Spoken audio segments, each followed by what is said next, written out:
لمحے کے لیے بھی خدا کی یاد سے غافل نہ ہو. یہ قرآن مثال دیتا ہے کہ وَلَا تَكُونُوا كَالَّذِينَ نَسُوا اللَّهَ، کہ ان لوگوں کی طرح نہ ہو جانا جنہوں نے خدا کو بھول دیا. اور فرمایا جو اللہ کو بلا دیتے ہیں فَأَنْسَاهُمْ، تو اللہ ان کو بلا دیتا ہے أَنفُسَهُمْ، جو ہے وہ جو اپنے آپ کو بلا دے خدا اس کو بلا دیتا ہے، جو اللہ کو بلا دے اللہ اس کو بلا دیتا ہے. اس لیے ہمیں ہر حال میں غافل نہیں رہنا ہے. قرآن ہمیں ان آیات کے اندر اپنی غفلت کی زندگی سے بیدار کر رہا ہے. قرآن ہمیں اس طرف تعلیم دے رہا ہے کہ انسان اس زندگی کا کوئی پتہ نہیں کس لمحے تمہاری سانس نکل جائے.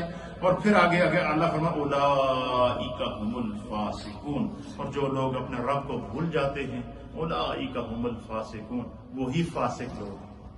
اب یہ آیت آپ نے سنی. اب اس کے مطابق آپ دیکھیں نبی پاک صلی اللہ علیہ وسلم کی 2 حدیثیں ہیں جو میں آپ کی خدمت میں پیش کروں گا. آپ سنیں گے آپ کا ایمان تازہ ہو جائے گا کہ حضور علیہ السلام ہمیں کس طرح کی زندگی گزارنے کی توفیق عطا فرماتے ہیں.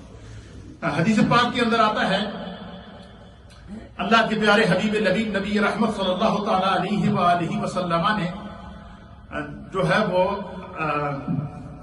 امام حاکم نے اس کو نقل فرمایا ہے مستدرک کے اندر، اور کتاب الرقاق کے اندر اس حدیث کو نقل فرمایا ہے، اور اس کا حدیث نمبر ہے 2797.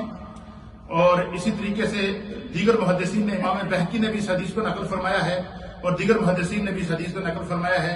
اور اس حدیث کے راوی ہیں حضرت سیدنا عبداللہ ابن عباس رضی اللہ تعالیٰ عنہ. آپ بیان فرماتے ہیں کہ نبی اکرم صلی اللہ تعالیٰ علیہ وسلم نے فرمایا کہ اغتنم خمسا قبل خمس.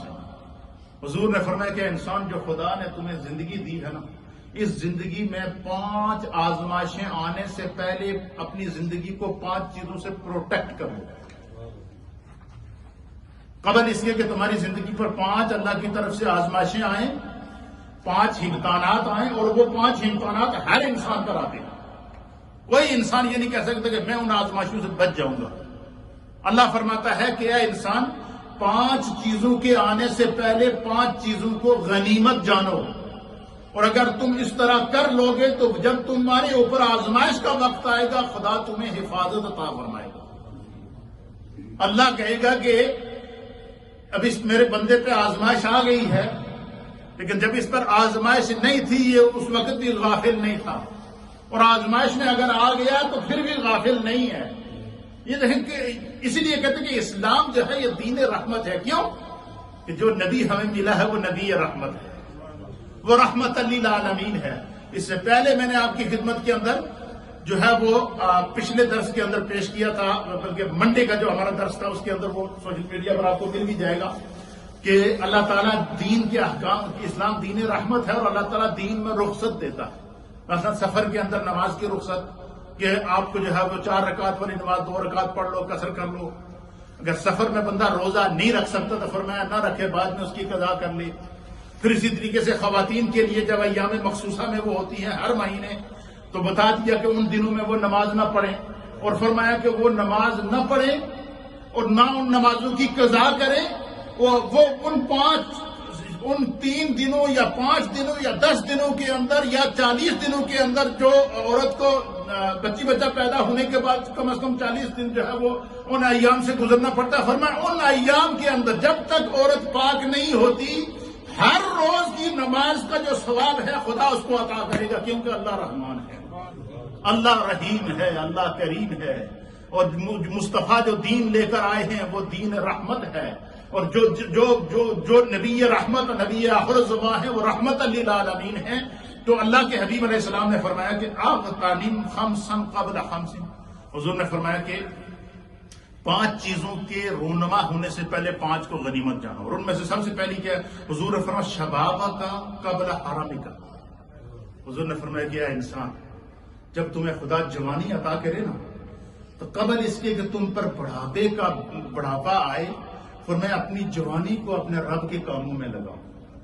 اپنی جوانی میں اپنے آپ کو نماز کا پابند کرو، اپنی جوانی میں اپنے آپ کو سنت مصطفیٰ کا پابند کرو، اپنی جوانی میں اپنے آپ کو سیرت مصطفیٰ کا پابند کرو، اپنی جوانی کو اپنے رب کے لیے وقف کرو، اپنی جوانی کے اندر اپنے رب کے احکام کا پابند کرو قبل اس کے کہ تمہارے اوپر بڑھاپا آئے.